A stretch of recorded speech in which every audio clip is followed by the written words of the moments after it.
Hello everyone, welcome back to Royalty Soaps. Today I'm going to be doing some melt and pour soap crafting that you are 100% capable of doing at home. I'm not going to be writing recipes for this video. This is just going to be me experimenting with making a very shallow tray of soap. It's very trendy and popular on Instagram right now to do melt and pour soap making in this little like 9" by 9" square and then chopping it up with a wavy soap cutter. Here are two small businesses that I have seen do this. I believe this is probably the majority of their content and what they make as a small business. I want to make 4 different types of soap today, but I am starting this video not exactly sure what I'm gonna do. What else is new? Welcome to Royalty Soaps. But I do have in front of me a lot of different silicone molds. You guys know I have a huge fragrance stash, so I know this is gonna be fun. The thing I'm the most nervous about is measuring the melt and pour because I don't want the bars to be too thick. So we're gonna write some things down, we're gonna make some guesses, and then if you guys want to do this as a project at your home, you totally can. All you need is melt and pour, color, and fragrance. That's really all you need. Once you have the tray mold, there's a lot of different options that are possible if you have those things. So I will make you a shopping list of all the little items that I have used in today's video. So if you want to try this at home yourself, you absolutely can. This would be a really, really fun thing to do with kids. And without further ado, let's make some soap designs.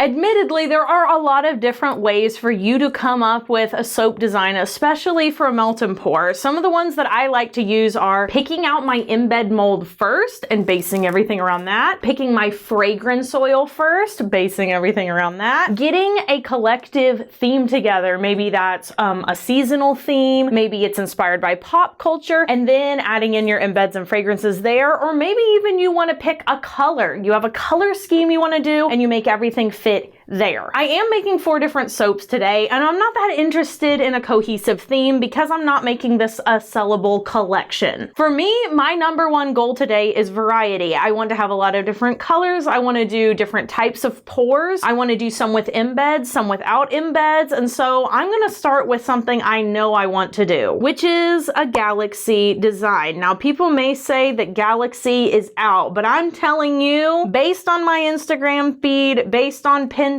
that is still very much in vogue. You just kind of have to do it in the right way. I'm probably going to do embeds on that one. I want the fragrance to be elevated. As big as the temptation is to use a fruit fragrance, I'm going to ignore that instinct. I might even use like a color shifting mica if I have it. The next one that I want to do, I want to make like an all natural essential oil soap. There's a lot of people that like to craft with melt and pour without using any like colorants, fragrance oils, anything that doesn't fit into the plant-based category. For my 3rd category, I want to do something beachy. I'm sorry, I can't get away from it. It is in my DNA. Maybe some seashell embeds, maybe a sand layer and an ocean layer. And then for the 4th category, I want to do something simple, something that someone who has never made soap before would feel confident that they could replicate with ease. I'm gonna probably pick a more popular fragrance, and then I'm gonna limit myself to 1 colorant. If I was using these 4 ideas for a baseline to sell, I would create individual designs before I make the soap. That way I can write the recipe and we can make the same thing over and over again. But because today I'm just doing this for fun, I'm not going to like design anything on a piece of paper. From this point, we're gonna go pick our fragrances.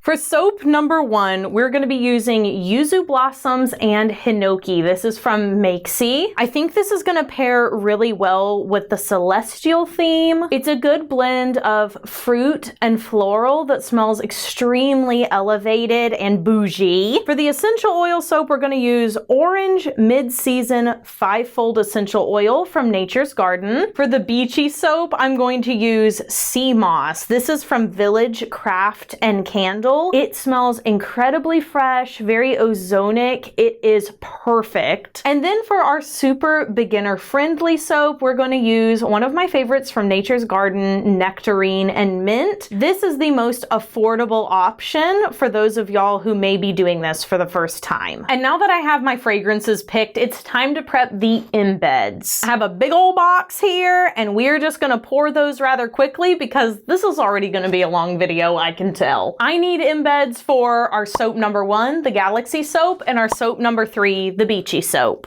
Now I have an entire video about making melt and pour embeds, so if this is something that you want to do in a large batch, or you know that you want to make a lot of melt and pour soaps or embeds to go on top of cold process, that video goes very in depth about what I'm doing here. I like to use Stevenson's low sweat melt and pour. It's a very hard melt and pour that won't get stuck to your silicone molds. And then for the color, I'm just using what I have around my studio. Some of them are samples from companies, and other colors are ones that I use all the time. I like to let my embeds sit for about 30 minutes before unmolding. After I poured all of the embeds, I decided that I only wanted to use the seashells because for the Galaxy soap, I thought it would be really cool to embed a piece of amethyst. We're going to work backwards, doing our number 4 design first because it is the most simple, and because I've never poured into these trays before, I just think it's a good starting point. I'm going to use about 55 ounces of melt and pour. I do know that I'm going to end up trimming all of the pieces using that wavy bar cutter, so there is going to be scrap, and I want all of these to end up being about 4 ounces a piece. I think 50 to 55 ounces of melt and pour will get me there, but that's why we're gonna do the simplest design first. What type of melt and pour do you use to be able to peel this out of the mold easily? I certainly wouldn't use a low sweat because that one gets kind of crumbly and breaks, so I'm going to be using these two today. I really love the triple butter base from Wholesale Supplies Plus. It's a nice creamy white. It has some luxurious oils in it. That's a great pick. And then as far as a clarity score for a clear melt and pour, this is the one that I use also from Wholesale Supplies Plus. It is a 10 out of 10 for clarity, so it is extremely easy to see through. And when you add just a little bit of color, it's just a really pretty presentation overall. So those are the two types that I will be using today. So let's go ahead and prep our Nectarine and Mint. The color that I'm going to be using today is Tequila Sunrise from Mad Micas. Now for the first layer, we will use the white triple butter base, and then on the top, we'll use a clear melt and pour and color it with the Tequila Sunrise. So this ought to be fun.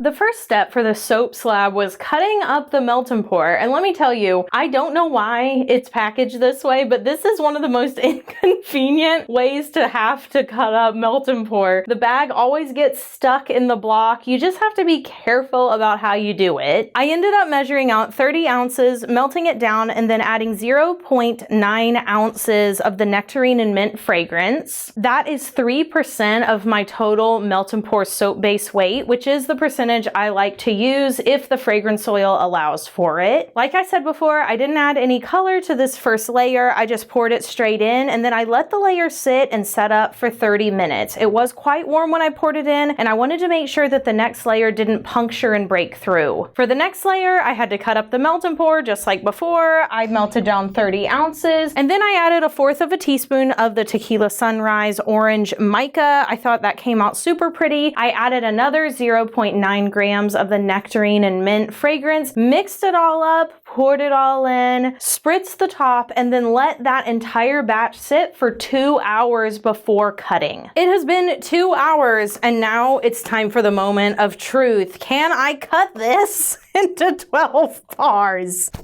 Come on, soap mold, let it go. Ta-da! Now I have to cut this with the wavy cutter. Whenever I see soapfluencers cut their stuff, they always just eyeball it, and I love that for them. I absolutely love that they're able to do that. I am not able to do that. I think these are 3.5, so I'm gonna mark it at 3.5. Hopefully that's right. Is that right? Oh no, now this one's 3. How about 3.25? That's not right either. Ugh. Okay, I really thought I was gonna measure, and now I think I'm just gonna go for it. That looks right, right? Oh, Oh man, this is doing something to my soul to cut it like this. Okay, that looks pretty good. Kind of messed up in the middle there though. Okay, there's one and there's two. Oh no. Okay, next time I'm definitely gonna cut it with a straight edge first and then cut these little end pieces off. But every time I see someone cut these, they always have a flat edge and then a straight edge. And I'm like, bestie, no, I cannot be doing that. My OCD cannot do it. Like, this is always what it looks like. It'll be like crinkly and then a straight line. And I'm like, sorry, I can't. This has got to go. Okay, but wait, this is such a cute bar. I actually love it. We can make like a little end piece soap. Okay, this is going better than expected for my first time, admittedly. I'm sure if I did this all the time, I would get faster, but right now I'm literally going so slow. That's a little bit big there, but these are great. Okay, these legitimately look so awesome. My cutting was a little bit rough on that first one, but I think if I use a straight blade to cut it into thirds and then I cut it with the wavy cutter, I'll end up in good shape. Now I have to see how much these bad boys weigh, because I think I actually ended up making a little bit too much soap. I wanted these to end up being around 4 ounces a piece, and they're all 4.5 to 5 ounces. So I didn't actually end up with as much soap waste as I thought I was gonna have. And I think that means instead of using 60 ounces, I'm going to use 50 for the next batch and see where that lands us. The next two batches are the natural soap, so the one with essential oil, and the ocean soap. Let's get started on those.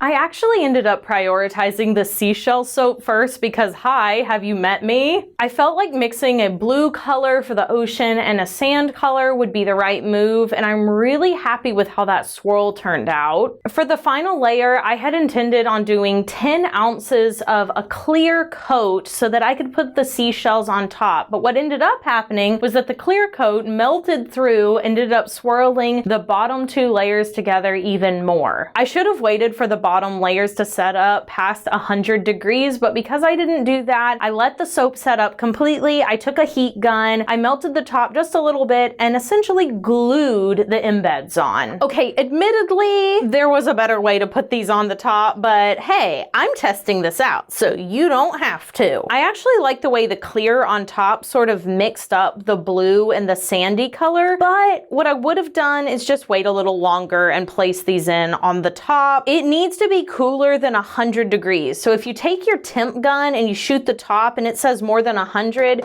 it's not going to be firm enough to hold up that next layer. As it is, this is one of the prettier bars I think I'll be making. Ooh, yeah, look at that. That looks awesome. I'm gonna flip this over like so. And I think for this one, I'm just gonna take a straight blade and try to do it. I did not have a lot of luck with that other blade. Yes, much more satisfying. I think I can get the bars to be more even this way. Maybe on the next one, I'll try the wavy bar cutter again, but I just think this looks so good as is. Okay, these are so cute. And look how cool they look with the slice. You can see the clear blue on the bottom. It's kind of all throughout the bar. Also, this fragrance is incredible. I really love these. The final two batches I made around the same time. I added calendula petals to the base layer of our essential oil soap, and because orange essential oil is such a potent orange, it ended up turning our base a light creamy yellow. For the second half of that batch, I just used a regular clear, again with the essential oil, which turned it this really vibrant orange, which just goes to show, even if you don't have any colorants, essential oils will effectively color your soap. The Galaxy soap I split in half, using Spacewalk for half of it and Heliotrope for the other half of it. I poured those at about 110 degrees, which kept them separate so that I could swirl exactly as much as I wanted with a popsicle stick. Then I added some biodegradable hollow glitter on top. I did let that layer set up really far because I didn't want my crystals, which are are kind of heavy to break through when I added the clear top coat. It has been a few more hours and my soaps have finally set up. Let's cut our essential oil soap first. I'm going to try again with the wavy cutter, and I will say this soap smells legitimately so delicious. Essential oil soaps are not my favorite because I feel like no matter how many of them you mix together, there's like 4 different smells. It's either like a citrus, a mint,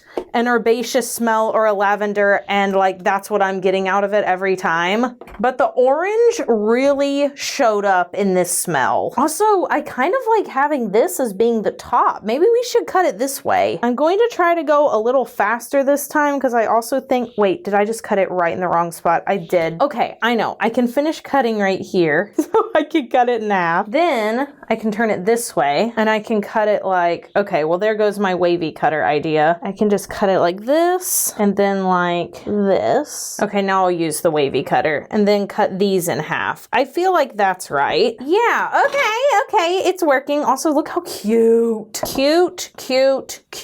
Okay, I made marks for this one, which I just should have done for all of them instead of guessing. I should have known I couldn't just guess that. So how about this for using 0 colorants in a soap bar? I'm really pleased with that. Man, these straight edges versus curly edges is killing me, but I'm just gonna ignore it. All right, the creme de la creme. I think this one is gonna be the one I end up liking the most, even though I love the beach. Yeah, so satisfying. Pretty. All right, flip it over. Now, for the first cut, let's measure.